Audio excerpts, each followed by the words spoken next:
Sawa, mida fulani hivi saa 1-2 nimeamka zangu na kukutana na mimi mwenyewe nilikutana nazo hizi. Watu wamenimention sana, watu wamenitumia sana na nini kwa sababu ndo shughuli zangu. Nikakutana na hiyo post ya Zailisa. Ameweka maneno mengi pale akielezea vile ambavyo hapendezwi na mwenendo ambacho anakifanya Haji Manara aliyekuwa mume wake. Au si alishaisha au bado anaendelea? It seems like hajaisha. Shanifahamu kuna voice note zimevuja huko, Manara alikuwa anazungumzia watu hovyo, shanielewa Baba ya viewers tena. Azikuwa viewers, ilikuwa view and view again. Ushanielewa. Sasa Zailisa zikawa zimemwendea hizo tuhuma moja kwa moja kutoka kwa aliyekuwa mume wake. Mara baada ya kupata hizo tuhuma akaona Sky kime bora ajitetee, kwa sababu mwisho wa siku ukihisi unaweza kujitetea jitetee ili kujisafisha kwa watu, kwa sababu watu pia wanaelewa. Aliandika, kukaa kimya na kuendelea na maisha yangu bila kukuongelea popote ndo hasa ilikuwa lengo. Na ni kawaida yangu nikitoka kwenye maisha ya mtu natoka mazima.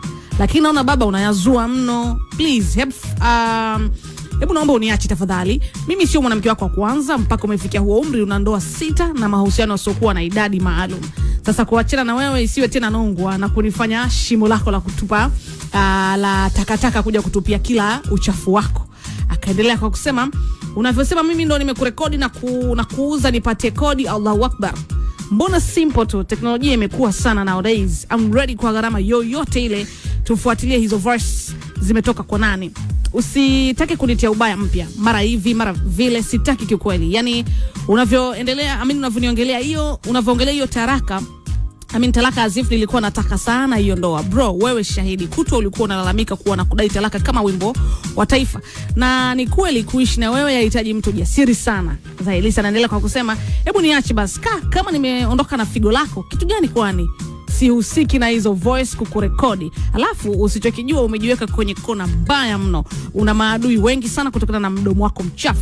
Watu walikuwa wananichukia hadi mimi nilipoolewa na wewe. Alhamdulillah nimetoka kwenye chuki za watu ambazo zilikuwa hazina sababu kwangu, isipokuwa kwa sababu yako. Jifunze kuishi na watu, umri ushaenda.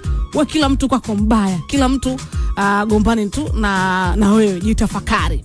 Akaendelea kwa kusema, nilikuwa busy kuhudumia wageni, hata iko kibunge ulichokiunda kwa kunanga watu nilikuwa naingia na kutoka.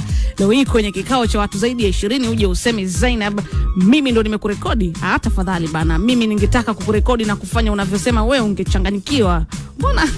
Mbona hayo watu waliwasikia madogo sana na yajua mangapi? Hivi niambie kabisa, niamue kabisa kuuza habari zako. Wasi utakimbia nchi wewe. Mbona pale hujalopoka? So it seems like kuna mengi makubwa.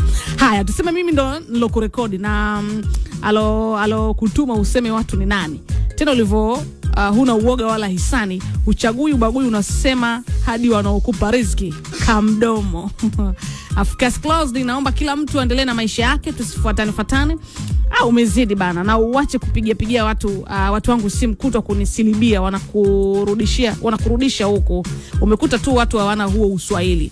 Ungesutwa kila siku, kazi na umri bana. Alafu hizo zote zizo akaziandikia caption, enough is enough. Na uache kujipa utukufu na Mungu mtu, kwamba kila anayetoka kwenye maisha yako basi maisha yake ndio maisha. Wewe sio Mungu, mgawa riziki baba. Maisha lazima endelee, jikaze, sio kwa ubaya. Hata kama mapenzi yamekwisha.